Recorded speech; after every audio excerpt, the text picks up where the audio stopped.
Aujourd'hui, je vais vous parler d'une BD qui va mettre dans le mal beaucoup de TikTokers, c'est La Pitié vous parle. C'est une bande dessinée qui a été traduite du suédois et qui parle de développement personnel. Tout plein de conseils que vous pouvez retrouver sur TikTok sont ici critiqués. Suivez tel conseil, gardez le contrôle, que ce soit sur vous, sur vos relations amoureuses, tout ça. Tout ça est mis à bas dans cette bande dessinée.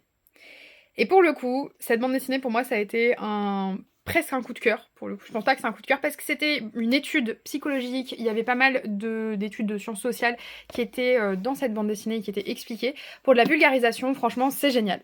Par exemple, on vous rappelle que le bonheur, ce n'est pas une chose qui se contrôle. Voilà, faut pas dire que le bonheur, ça se contrôle. Il peut y arriver des moments où vous êtes down. C'est normal, ça arrive.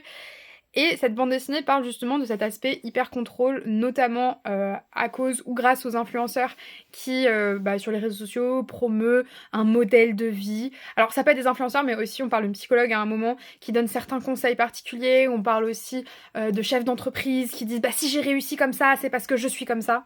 Et franchement, avec cette bande dessinée, j'ai appris plein de choses, notamment parce qu'il y a des études très sérieuses sur le sujet, parce qu'on fait appel à des philosophes qui sont assez connus aussi, et j'ai appris même pas mal de petites anecdotes sur le monde d'internet, et même sur l'astrologie. Et oui, parce que, alors, il n'y a pas de critique de l'astrologie pour ceux qui aimeraient l'astrologie, mais il y a une critique des conseils qui découlent de l'astrologie. Bon, peut-être c'est une critique de l'astrologie, je ne sais pas, je vous laisserai en décider. Bon, sans trop vous spoil, je vais essayer de vous montrer quelques pages, mais j'ai assez peur de spoiler. Voilà, bon, on va s'arrêter à là pour pas spoil, mais c'est un dessin qui est très particulier. Je vous le dis tout de suite, c'est pas pour tout le monde. Mais comme je vous l'ai dit dès le début, moi je suis pas là pour le dessin. D'habitude, quand je lis une bande dessinée, pour moi le dessin est tout aussi important.